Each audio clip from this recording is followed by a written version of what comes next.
A smug guard humiliates an old soldier at Arlington, thinking he's nobody.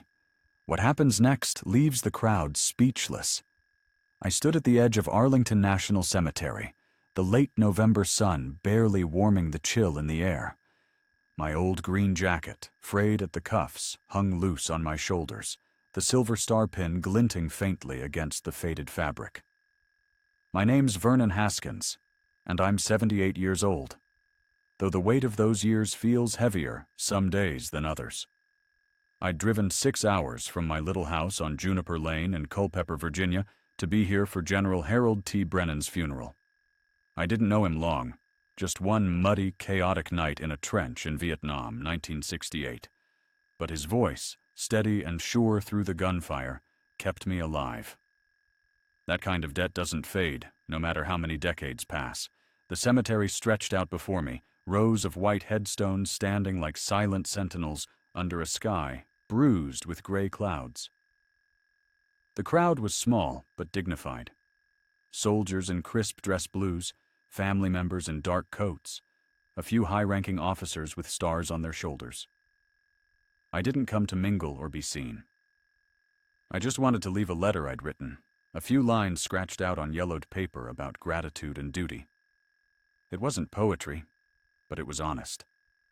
I clutched it in my pocket, the edges soft from handling, and took a step toward the gravesite. A young man in a black suit blocked my way before I'd gone 10 feet.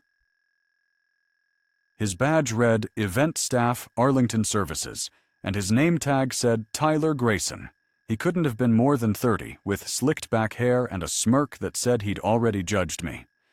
"Sir, this area's for invited guests only," he said, his voice sharp, like he was scolding a kid. "Public viewings back there." He jerked his thumb toward a roped-off section 50 yards away, where a handful of folks stood shivering behind a barrier. I blinked, caught off guard. My fingers tightened around the letter. "I'm here for the general," I said, keeping my voice low, steady. "I served with him. Just want to pay my respects." Tyler's eyes flicked over me, my worn jacket, my scuffed boots, the single pin on my chest. His lip curled. Not quite a sneer, but close enough to sting. "Sure you did, sir. But we've got rules. Invited guests only."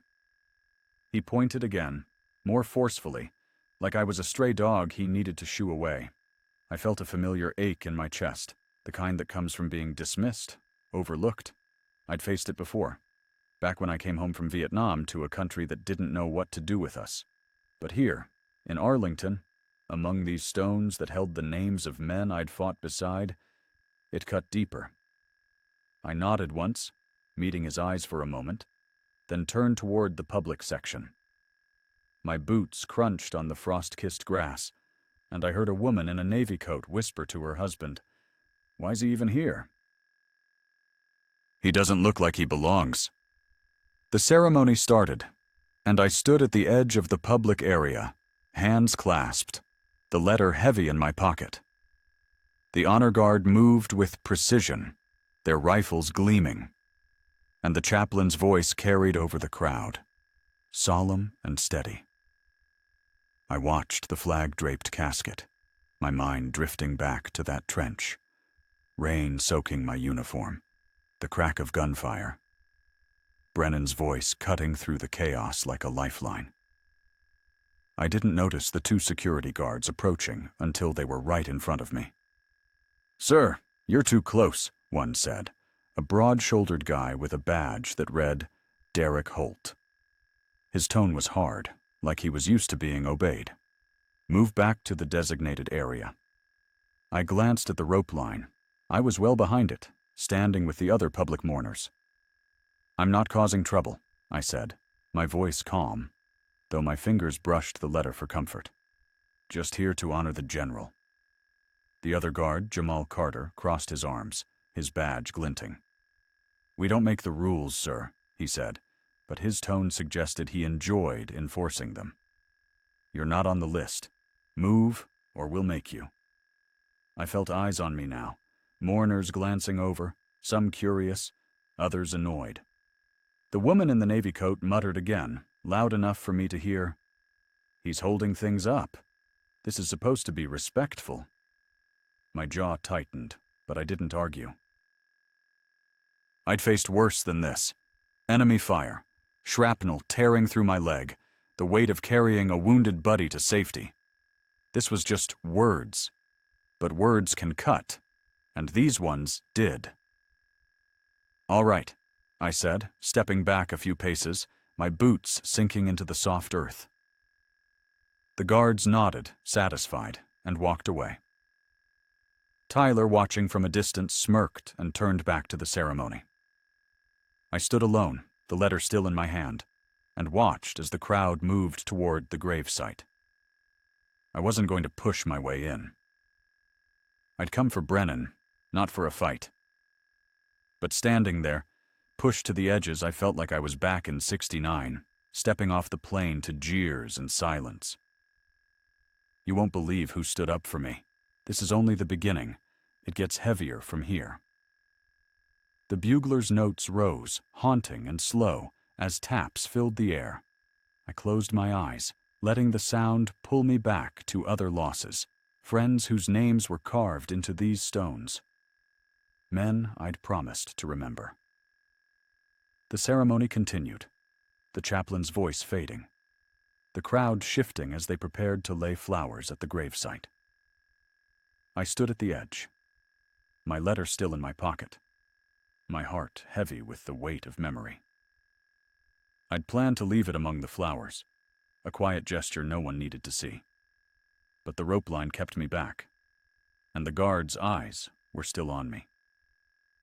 Tyler Grayson appeared again, his badge catching the fading sunlight. "You're still here?" he said, his voice louder now, drawing eyes. "I told you, public section's back there. You're distracting people." I opened my eyes, meeting his gaze. "I'm not distracting anyone," I said, my voice steady but tired. "Just standing here." Tyler's face reddened, and he stepped closer, his hands on his hips. "Don't make this hard, Grandpa," he snapped. "This is a private event. You don't belong here." The words hit like a punch to the gut. I'd heard them before, in different forms, barbs thrown at me when I came home from war. Whispers about broken soldiers who didn't fit in. But here, in Arlington, where every stone told a story of sacrifice, it felt like a betrayal. I gripped the letter tighter, my knuckles whitening. "I served with General Brennan," I said, my voice low but firm. "I've got a right to be here." Tyler laughed, a sharp, mocking sound that made my skin prickle. "Served with him?" "Sure you did. You and every other old guy with a story. Step back, or I'll call security again." He turned, as if dismissing me, and waved to Derek and Jamal, who were already heading our way. The guards flanked me, their faces hard. "We warned you," Derek said, his voice low, threatening. "You're trespassing now. Move, or we'll escort you out." Jamal leaned in, his voice quieter but no less harsh. "Don't make us drag you, old man. This isn't your place." I felt the crowd's eyes on me, their whispers growing louder. The woman in the navy coat shook her head, muttering, "He's ruining the general's funeral." "Why can't he just leave?" Her husband nodded, his face tight with disapproval. I wanted to shout, to tell them about the trench, the blood, the silver star I'd earned pulling a man to safety while bullets tore through the air. But my throat felt tight. The words stuck. I'd never been one for speeches. I'd always let my actions speak. I took a step back, not because I wanted to, but because I didn't want to dishonor Brennan's memory with a scene. My foot caught on a small stone, and I stumbled, my bad leg giving a twinge. Tyler laughed again, louder this time. "Careful, Grandpa," he said, his voice dripping with mockery. "Don't hurt yourself." The humiliation burned, hot and sharp. I steadied myself, my face flushed, my hands trembling. I wasn't a young man anymore, but I'd never felt so small. The crowd was watching now, some whispering, others staring openly. I saw a young soldier in dress blues, a woman with close-cropped hair and a captain's insignia, glance my way. Her name tag read Sergeant Marisa Delgado. Her eyes lingered on my silver star pin, and for a moment I thought I saw something like recognition. But she turned away, whispering to the soldier beside her, a tall man named Ethan Caldwell, a major. The casket was lowered into the ground, and the mourners began to disperse, some heading to the gravesite, others toward a reception tent nearby. I stayed where I was, the letter still in my hand. I wasn't leaving, not yet. But the guards were watching, and Tyler's smirk lingered like a bad taste. I felt the weight of their judgment, the sting of being pushed aside. I'd faced death in war, but this, being told I didn't belong in a place built on sacrifice, cut deeper than I'd expected. What happens next will shock you. Nobody saw it coming, but it's the moment that sets things right. The sun dipped lower, casting long shadows across the cemetery.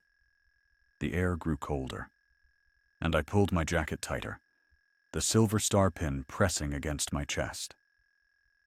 The crowd had thinned, most mourners heading to the reception tent or laying flowers at the gravesite. General Brennan's widow stood by the grave, her face pale but composed, accepting the folded flag from the honor guard. I watched her, my heart aching for her loss, for the man who'd led me through that night in '68. I just wanted to leave my letter, to say goodbye in my own way. But the rope line, the guards, and Tyler Grayson stood in my way. I took a step toward the gravesite, my boots slow and deliberate. I wasn't going to cause trouble, but I wasn't going to be pushed out either. Before I'd gone 5 steps, Tyler was there again, his badge glinting like a challenge. "I told you, you're not allowed up there," he said, his voice loud enough to turn heads. "Why can't you just listen, old man?" My eyes met his, and I felt a spark of something I hadn't felt in years. Anger, tempered by the kind of calm that only comes from surviving worse. "I'm not here to cause trouble," I said, my voice low, steady. "I just want to leave this letter. It's for the general." Tyler rolled his eyes, his smirk widening. "A letter? You think you're special because you've got some old pin? Give it up." He stepped closer, his posture aggressive, like he was daring me to push back. I felt the weight of the crowd's stares, the whispers growing louder. The woman in the navy coat muttered, "He's embarrassing himself. Just go already." I stood my ground, my fingers brushing the letter in my pocket. I'd faced worse than this kid. Jungles, ambushes, nights when I didn't know if I'd see morning. But before I could speak, Derek and Jamal flanked Tyler, their faces hard. "Last chance," Derek said, cracking his knuckles. "Walk away, or we'll make you." The air felt thick, the tension coiling like a spring. I didn't want to fight, didn't want to dishonor this place, but I wasn't leaving, not without leaving my letter. Before I could respond, a voice cut through the silence, sharp and commanding. "Stand down." It was Sergeant Marisa Delgado, stepping forward from the crowd, her dress blues crisp, her captain's insignia gleaming. Her voice carried the weight of someone who'd earned her rank. Major Ethan Caldwell stood beside her, his face hard, his eyes locked on Tyler. Tyler's smirk faltered, but he held his ground. "This doesn't concern you," he said, his voice wavering. "It does," Marisa said, her gaze steady. She looked at me, her eyes lingering on my silver star pin. "This man is a veteran. He has every right to be here." Derek shifted, uncomfortable, but Jamal scoffed. "He's not on the list," he said. "Rules are rules." Marissa's jaw tightened, but before she could respond, another figure approached, a tall man in a dress uniform, 4 stars shining on his shoulders. General Raymond Whitmore, a legend in the Army, a friend of Brennan's. His presence silenced the crowd, and even Tyler took a step back. "What's going on here?" Whitmore asked, his voice calm but heavy with authority. His eyes scanned the scene. My worn jacket, the guards' aggressive stances, Tyler's flushed face. Marissa saluted, her posture perfect. "Sir, this veteran was denied access to the gravesite.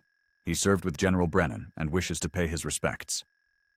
Whitmore's gaze settled on me, and I stood straighter, my old instincts kicking in. "Your name, soldier?" he asked, his voice softer now. "Vernon Haskins, sir," I said, shaking his outstretched hand. My voice was steady, but my hand trembled, the weight of the moment sinking in. Whitmore's eyes flicked to my silver star, and a faint smile crossed his face. "Silver star, that's no small thing." He turned to the crowd, his voice rising. "This man served our country with honor. He stood in the line of fire, just as Harold Brennan did. And you—" he pointed at Tyler, then the guards. "You think you can tell him he doesn't belong?" Tyler's face went white, and he stammered, "Sir, I was just following protocol." "Protocol?" Whitmore's voice was like a blade. "Protocol doesn't trump respect. This man earned his place here, more than most of you." He turned to me, his expression softening. "You served with Harold?" I nodded, my throat tight. "Vietnam, 68. He was my lieutenant. Saved my life." Whitmore's eyes glistened, and he nodded. He was good at that. He stepped back and raised his hand in a slow, deliberate